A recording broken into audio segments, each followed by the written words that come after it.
सलाम,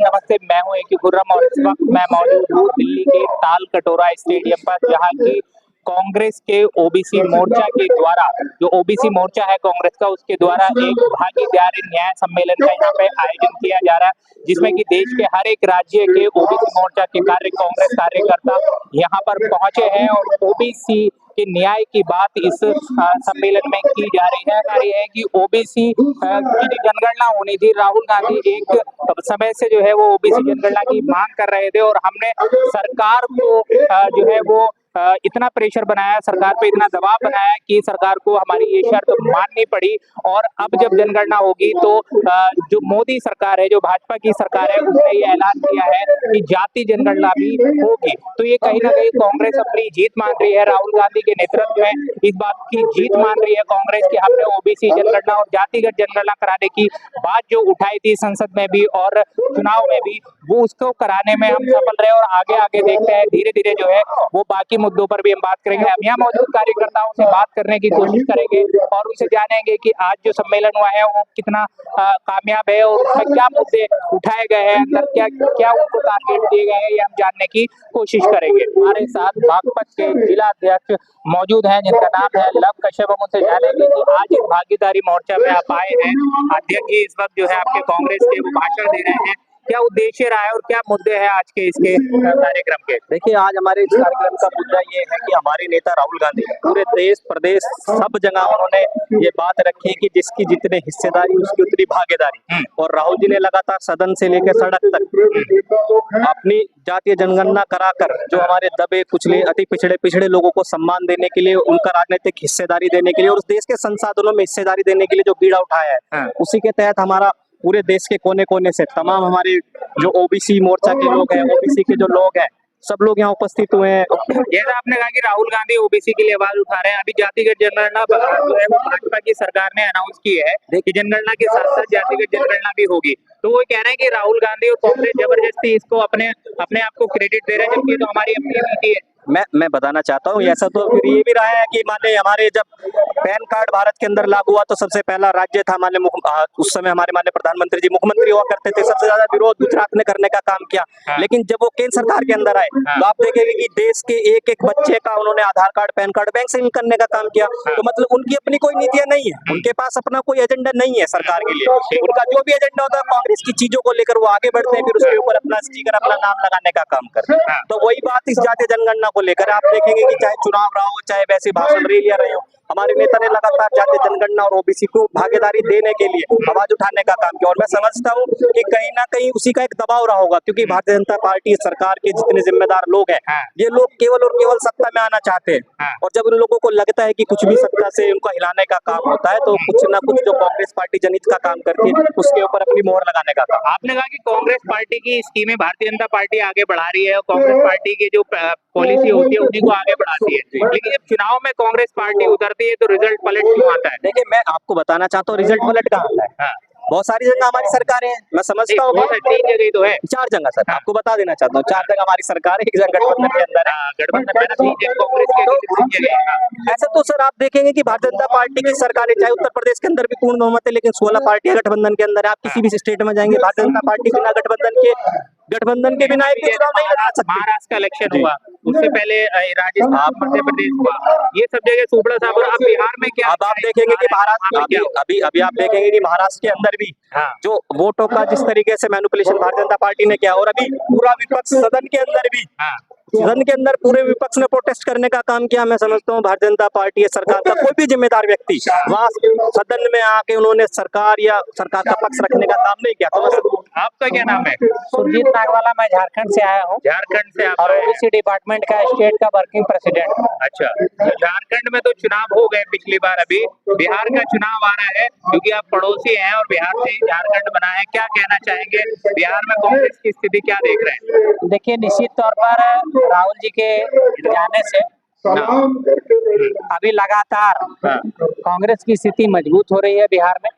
और आने वाले दिनों में हम लोग बहुत अच्छी संख्या में वहां पर है, सो जीतेंगे भी। और सब कुछ ठीक ठाक रहा तो निश्चित तौर पर सरकार भी बनाने का काम हम लोग करेंगे बिहार में। तो सरकार तो फिर तेजस्वी यादव के साथ बनेगी। बिल्कुल बिल्कुल हमारे साथ हैं वो, हाँ। महागठबंधन के साथी हैं, हाँ। तो निश्चित तौर पर हम लोग सब लोग मिल करके सरकार बनाने का काम करेंगे। तो एनडीए की जो पार्टियां हैं वो भी दावेदारी कर रही हैं, नीतीश जी भी कह रहे हैं, नीतीश जी के बेटे ने भी कहा है कि मेरे पापा ही मुख्यमंत्री बनेंगे बिहार के अगले। देखिए नीतीश जी के बेटे की बात को मैं इसलिए मानता हूँ हाँ।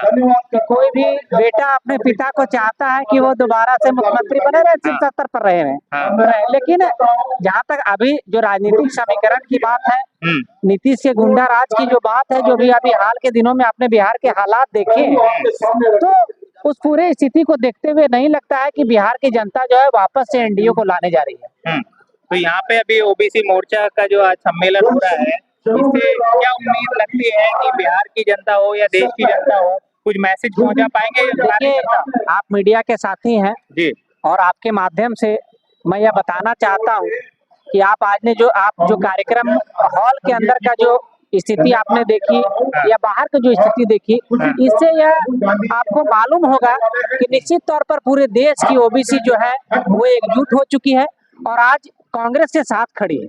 आज कांग्रेस के आह्वान पर ओबीसी की तमाम जातियां सभी लोग हैं जो यहाँ पर आकर के शिरकत किए और पूरे देश को एक मैसेज देने का काम किया है, भारतीय जनता पार्टी को मैसेज देने का काम किया है कि ओबीसी को जैसे आप छलने का काम कर रहे हैं, यह ज्यादा दिन तक नहीं चलने वाला है। सोनी कहाँ से आप आए? मध्य प्रदेश से आया। मध्य प्रदेश से आज आप ओबीसी मोर्चा के भागीदारी सम्मेलन में पहुंचे हैं, अध्यक्ष जी को भी आप सुन रहे हैं, तो क्या उद्देश्य है इसका? उद्देश्य ये है कि हमारे जो राहुल जी है, उन्होंने जो जातिगत जनगणना का जो मुद्दा उठा रखा है, उसको लेकर समाज को संगठित करना, ये मेन उद्देश्य है। तो भाजपा की सरकार ने तो जातिगत जनगणना करने का ऐलान कर दिया कि हम कराएंगे, और वो कह रहे हैं राहुल जी खामोखा अपना इसकी क्रेडिट ले रहे हैं। पहले आवाज उसकी राहुल जी ने उठाई थी और वो पक्ष में नहीं थे, परंतु परिस्थिति ऐसी निर्मित हुई को मजबूर भाजपा ने हमेशा जिस योजना का विरोध किया है, अंततः विपक्ष को दमदारी से देखते हुए फिर उनका समर्थन भी करना पड़ा उनको। जैसे भाजपा ने अभी जातिगत जनगणना का पहले विरोध किया था, फिर उसका समर्थन कर रहे हैं। ऐसे कई चीजें ऐसी है, जैसे आधार कार्ड है, मनरेगा है, पहले इन्होंने विरोध किया फिर उनको लागू किया। इसलिए इनकी कोई योजना होती नहीं है, ये केवल इसकी विचारधारा कांग्रेस की योजना को उठा के चलते हैं और कुछ भी इनका विजन नहीं है। तो वो तो कह रहे कांग्रेस अगर हम उसकी योजनाएं होती तो 60 साल से कांग्रेस की सरकार थी, उसने क्यों नहीं जातिगत जनगणना कराई? कांग्रेस हमेशा ऐसी पार्टी है जो सब समाज को साथ लेके चलती है और सब समाज को अपने अपने स्तर पर सबको सम्मान देना चाहती है। इसलिए हमेशा ये तो आज एक मुद्दा बन गया है, क्योंकि बीजेपी जो है हमेशा जाति और धर्म के नाम पे राजनीति कर रही है, इसलिए जाति गणना का मुद्दा उठाना पड़ा। नहीं तो हमेशा कांग्रेस ने हर जाति को सम्मान दिया है, चाहे वो अभी जैसे इलेक्शन आ रहा है, बिहार में चुनाव आने वाला विधानसभा का, तो चुनाव से पहले तो कांग्रेस पार्टी बहुत एक्टिव दिखाई देती है, चाहे किसी भी स्टेट में हो या सेंट्रल का चुनाव हो, लेकिन जब रिजल्ट आते हैं तो भारतीय जनता पार्टी की सरकार बन जाती है। तो कांग्रेस का कार्यकर्ता क्यों राहुल जी की बात या अध्यक्ष जी की बात नहीं पहुंचा पाता है आम जनता तक? कांग्रेस का जो कार्यकर्ता है, जमीनी कार्यकर्ता बराबर जमीन पे काम कर रहा है, परंतु अभी लास्ट में जाके जो आप बता रहे हैं कि हम पिछड़ क्यों जाते हैं, इसका सबसे बड़ा कारण ये है कि अभी आपने देखा है कि लाखों फर्जी वोटर आईडी बन रही है बीजेपी में। ऐसे हर स्टेट में चुनाव के पहले फर्जी वोटर कार्ड बनते हैं और ईवीएम का खेल किया जाता है। इस मुद्दे पे भी कल चिराग पासवान ने कहा है कि पहले ईवीएम का मुद्दा उठा दो तो विपक्ष अभी फर्जी वोटर का आ गया, तो ईवीएम क्या सही हो गई? अब अगर ऐसा ही है तो चुनाव का बहिष्कार करें। चिराग पासवान जी अभी केंद्रीय मिनिस्टर है, उनके पिताजी कांग्रेस गवर्नमेंट जो गठबंधन गवर्नमेंट थी उनमें जो मिनिस्टर थे, तो वो क्या पक्ष में थे कांग्रेस के। अब ये तो क्या है कि एक सीट की लड़ाई है, उनको उनका गीत गाना ही है बीजेपी वाला का चिराग पासवान जी को। बाकी वो भी समझते हैं कि मुद्दा कितना है, कितना बड़ा है और कितना सफल मुद्दा। क्या नाम आपका है? सभी नौजवान संजय राव। कहाँ से आप आए? तेलंगाना से। तेलंगाना में कहाँ से? तेलंगाना कुकटपल्ली, हैदराबाद। हैदराबाद से आज आप आए हैं, तेलंगाना से दिल्ली पहुंचे हैं। स्टेडियम में ओबीसी का सम्मेलन हो रहा है, क्या मैसेज है, क्या उद्देश्य है आज यहाँ है आने का? राहुल जी और जो वोटर लिस्ट में फैमिली में राजीव गांधी, इंदिरा गांधी सब उन्होंने नया गुजर जाने के बाद भी अब तक शादी नहीं करके देश के लिए पूरा देश में घूम रहे।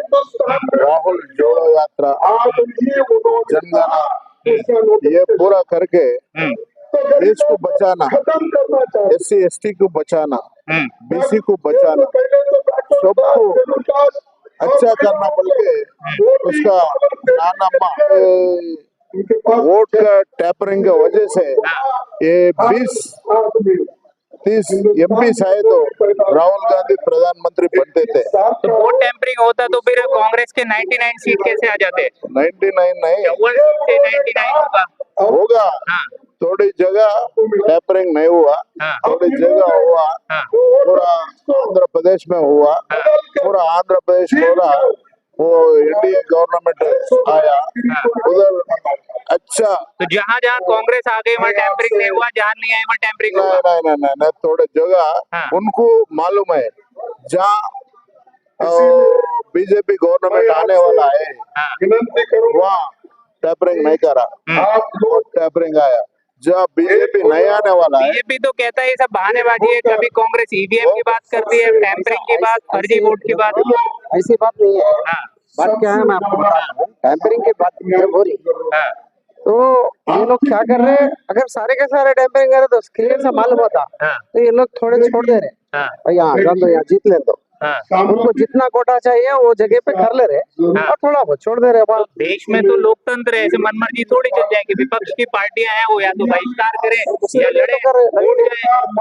अभी उसके लिए तो लड़ रहे ना। हाँ। आज OBC की जो मीटिंग है, यहाँ से क्या फायदा मिलने वाला है बिहार चुनाव में? यहाँ से बिहार में कांग्रेस वन साइड आने का है। वन साइड तो कांग्रेस लड़ेगी नहीं, वहाँ लालू जी के पीछे लड़ेगी। लेकिन गवर्नमेंट तो बनेगी ना, गवर्नमेंट बनेगी। और वो नीतीश कुमार कह रहे हैं हम दोबारा से बने, फिर से मुख्यमंत्री रहेंगे। अब ये तो वक्त ही बताएगा। अब अभी देखिए साहब, क्या आप तेलंगाना से हैं? तेलंगाना की जनता की तरह ही बिहार की जनता कांग्रेस को मौका देगी? देगी जरूर देगी। इस बार अब की बार कांग्रेस अभी कांग्रेस दे रही। हाँ। वो मोदी सरकार जो भी हुआ उन्होंने मंदिर के राम मंदिर बोल के वो उसके ऊपर चल रहा। राम मंदिर वाली सीट तो राम मंदिर सीट ही हार गए। कहाँ राम मंदिर है, उन्होंने क्या करे तो है, माइनॉरिटी को कुछ भी नहीं करा, दलित को कुछ भी नहीं करा, BCO को, आदिवासियों को कुछ भी नहीं करा। इसी वजह से पूरा कांग्रेस आने का है, पूरा मुद्दा कांग्रेस। मोदी जी का क्या है, सबका विकास सबका सत्यानाश। हमने यहाँ मौजूद कार्यकर्ताओं से बात की और उनसे जानने की कोशिश की कि आज OBC जो भागीदारी न्याय सम्मेलन किया जा रहा है उसका क्या उद्देश्य है। तो उद्देश्य निकल के आया और कार्यकर्ताओं ने बताया। राहुल गांधी ने इस बात सबसे पहले जाति जनगणना का मुद्दा उठाया और सरकार उस मुद्दे को मानने के लिए तैयार हो गई और सरकार ने ऐलान किया है। और हमारा जो मकसद है वो ये है कि OBC की जो जितनी भागीदारी है उतनी हिस्सेदारी जो है वो सरकार में और सिस्टम में OBC समाज को मिलनी चाहिए। इस उम्मीद के साथ में, इस उद्देश्य के साथ में जो है वो लोग यहाँ पर पहुंचे हैं और उन्होंने आगे बढ़ने की कोशिश की है। अभी देखना यह है कि इस तरह के जो सम्मेलन होते हैं तब कांग्रेस के कार्यकर्ताओं में जोश तो बहुत होता है, लेकिन जब चुनाव का नतीजा आता है तो नतीजे कुछ और आते हैं। अब देखना ये होगा कि आने वाले बिहार में कितना असर डाल सकते हैं राहुल गांधी और कांग्रेस पार्टी, ये देखने वाली बात होगी। सड़क से संसद तक की हर एक राजनीतिक उठापटक को जानने के लिए हमारे चैनल सलाम भारत को सब्सक्राइब करें। धन्यवाद।